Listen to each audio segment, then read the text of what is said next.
Shalom Adonai, Yeshua HaMashiach, Hamalé, Hamalehim 2023.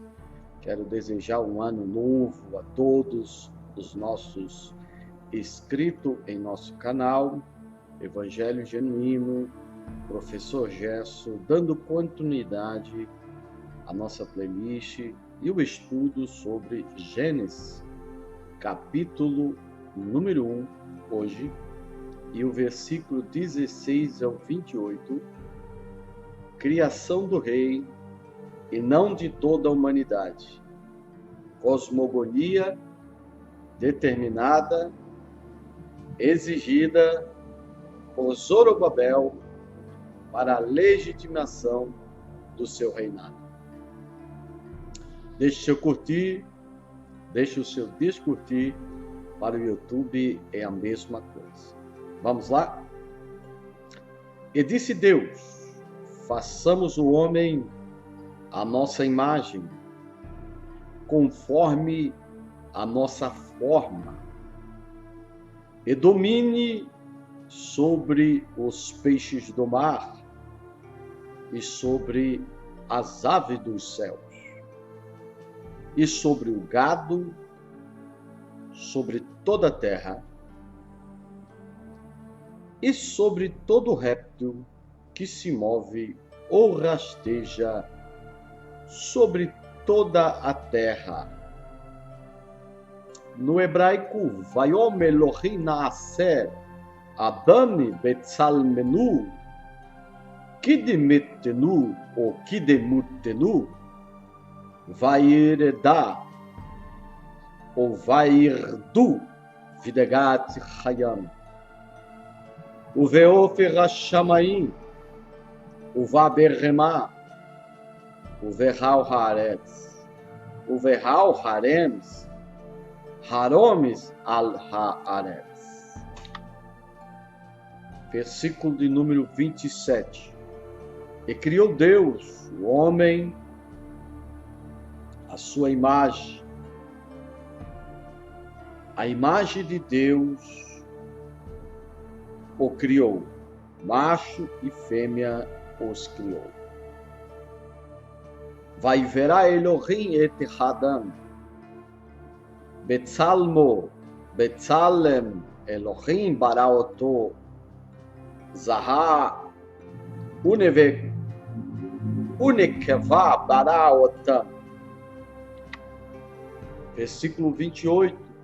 E abençoou-os Deus e disse-lhes Deus: frutificai e multiplicai-vos e enchei a terra e sujeitai-a e dominai-a sobre os peixes do mar, sobre as aves do céu e sobre todo animal que se rasteja, que se mova sobre a terra. Vai evarer otam Elohim vayome lahem Elohim peru urevu umi leu et haaretz vehi veshura urdu bidegad hayam uveof rashamayim uverhal haya haromeset al haaretz. Afinal, a casa do rei, ou seja, Judá e seu território, como nós vimos nos outros vídeos, ficam prontos. Dentro de uma cosmogonia traditiva, mitológica, cultural da inauguração de Judá, Jerusalém e seu templo. Nesse texto, amados, nós temos um cortativo, ou seja, a majestade divina, ou seja, o Deus Criador, invocando os agentes e construtores da criação, ou seja, os Elohim e toda a corte celestial no nível do mito cosmogônico, para iniciar sua criação. E os construtores da cidade no nível prosaico, para o ato da coroa, da criação, aqui representando o rei na sua pessoa, o Adam.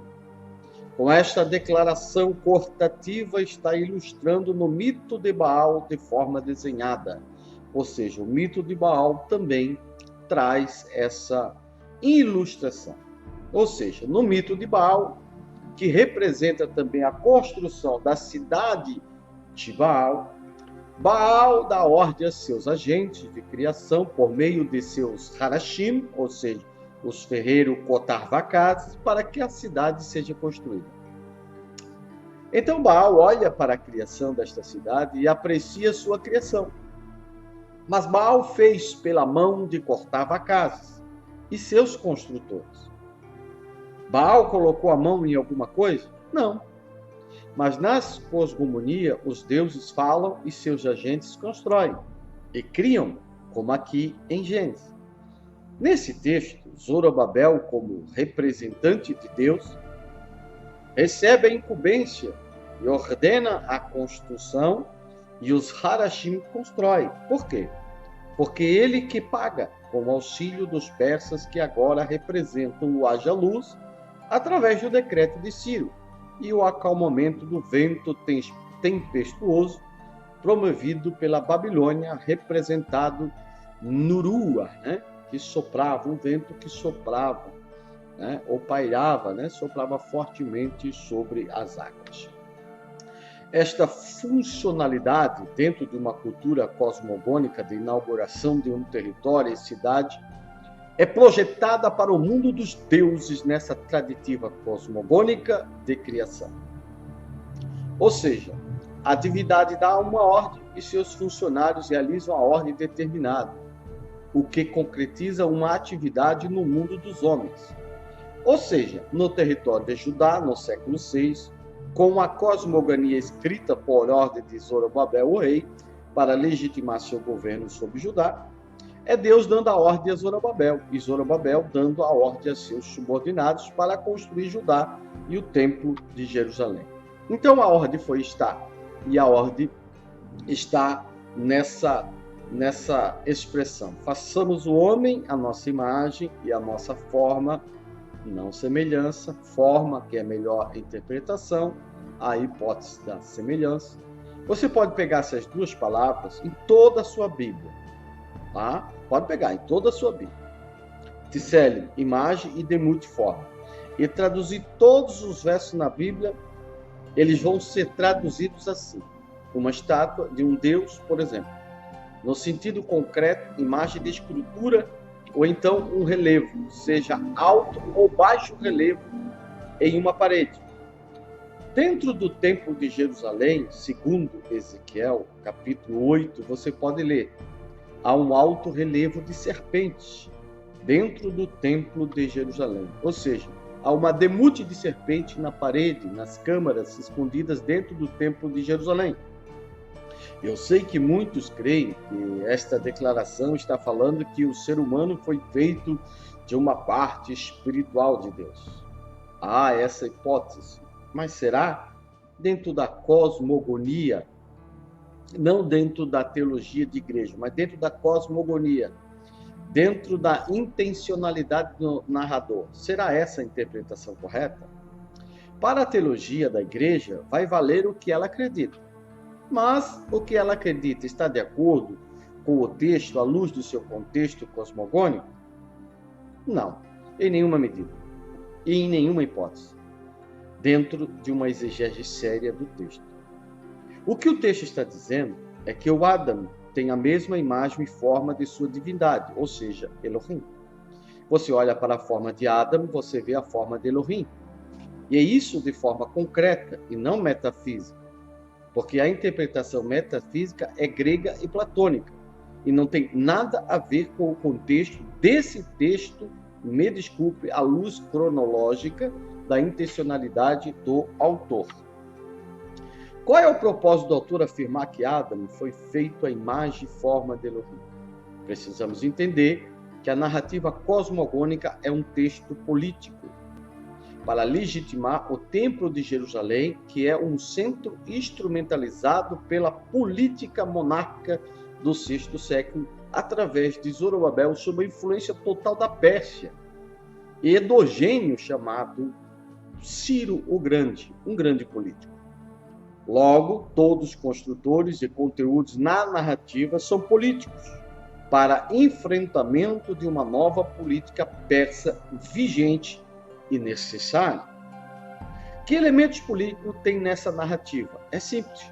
O imperador da Babilônia, Nabucodonosor, é uma salmo do deus Marduk. O que é Tsalmo em acádio? É a mesma coisa que Tselem em hebraico, que significa imagem ou uma estátua. Segundo a mitologia babilônica, demagógica e teológica do mito babilônico, quem vê Marduk vê a imagem, a forma e a estátua do deus Marduk, pois Nabucodonosor é seu representante na terra da Babilônia. Lembra quando Jesus disse: quem vê a mim, vê o Pai? Representatividade pura. Como assim, professor? Entre num templo católico e pergunte se a imagem de Jesus é Jesus. Ele vai dizer: não, é claro que não, não é Jesus. Isso é só uma representação. Isto aqui é só uma representação de Jesus, e não o próprio Jesus. Entende agora como narrador de Gênesis, capítulo 1, quer que nós entendamos esta palavra Tselem e Demut? Na política religiosa babilônica, o rei Nabucodonosor é a representação da divindade oficial da Babilônia, Marduk, para todos os efeitos políticos. Quem olha para Nabucodonosor está olhando para Marduk, entende? Ele não é o próprio Deus, ele é o que representa o Deus, ele é o número, ele é o que substitui. Isso é aplicado à pessoa de Zorobabel, que vem da Babilônia para governar Judá. E ele sabe que na Babilônia o rei é a estátua do Deus oficial da nação babilônica. Então Zorobabel passa a ser a imagem, a representação do Deus Elohim. Agora aqui em Gênesis, a qual nós lemos, capítulo 1, quem vai ser a estátua do Deus Criador? Representado. Será Zorobabel. Então o Adam do capítulo 1 da narrativa eloísta não é a humanidade, não é o povo. Aqui é a representatividade do rei. E isso é imprescindível para compreendermos a instrumentalidade política dessa narrativa mítico-literária, para não se perdermos e acharmos que Terra ali é todo o globo terrestre e Adão é toda a humanidade. Terra ali não é todo o globo terrestre, é Judá, e Adão ali, no capítulo 1, representa o rei e a rainha, que mais à frente vamos entender isso. Primeiro, a terra tinha que ser primeiro tirada das águas. Depois o rei tem que ser coroado e instalado na terra. E esta é a informação de que o rei está revelando em que a estátua do Deus, a imagem do Deus está sendo colocada no trono. Quem olhar para o Adam, o rei, está olhando para o próprio Deus, para o próprio Elohim. Mas um argumento na direção dessa ideia cosmogônica traditiva. Vamos ver mais um argumento. Esse Adão, que é a estátua do Deus, que é uma cópia da narrativa política da Babilônia, onde quem vê Nabucodonosor vê Marduk e quem vê Zorobabel vê Elohim, ele recebe o quê? O que ele recebe, esse Adão? Ele recebe o domínio sobre toda a criação. Esta palavra, Irdu, que significa domínio em diversas traduções da Bíblia, significa posse militar da terra, tomada da terra, conquista da terra militarmente. E a terra precisa ser sujeitada por ele. Por que sujeitada por ele? Porque a terra está resistindo. A população que estava em Jerusalém, os que não foram para os cativeiros babilônicos, os abramitas, eles estavam resistindo na terra, porque eles tinham tomado a terra e não iam entregar a terra de mão beijada. Agora, a classe dominante que volta do exílio vai ter que desapropriar eles de suas terras. E vai ter que ser a força, com o policiamento dos persas, porque a população não vai querer sair pelo bem sem resistir ou lutar. É como os invasores de terras, o juiz dá a ordem, a polícia vai lá e senta no pau e expulsa as pessoas. Zorobabel, quando chega da Babilônia, vai fazer exatamente a mesma coisa. Então, Adam, o rei, tem que ter o domínio da criação e vai ter que submetê-la a seu reinado. Veja, mais uma vez, Gênesis 1:26. E disse Deus, façamos o homem à nossa imagem, e conforme a nossa forma, e veirtu, quer dizer, e domine, ou seja, domínio. Vayomer Elohim nasce, Adam betsalmenu, kidmutenu, veirtu, domine. O que significa esse domínio? Aqui o rei é o Adão, e manda escrever essa cosmogonia para legitimar o seu reinado e fazer com que os seus leitores compreendam a política do seu governo. O que Zorobabel quer que os seus leitores entendam?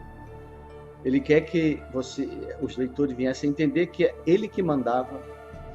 Eu mando, eu desmando, eu submeto, eu domino sobre tudo e sobre todos. Eu sou a imagem representativa de Elohim e ponto final. Quem olha para mim, vê a imagem de Elohim. Terceiro argumento a ser debatido e entendido à luz do texto cosmogônico de inauguração de Judá e Jerusalém com seu templo central. Existem duas expressões na Bíblia hebraica, uma Benei Adam e a outra Benei Ish. Uma se refere à classe dominante, os Benei Adam, e a outra à classe campesina, os Benei Ish, a classe pobre, não a nobre. Na literatura atual, é o contrário, mas para mim isso é um total equívoco. Para uma melhor compreensão, eu aconselho você a ler a tese do doutorado do Dr. Oswaldo Ribeiro sobre este assunto. Ali está muito bem claro, querido, que Benei Adam é a classe dominante e os Benei Ish é a classe campesina, a classe pobre de Judá.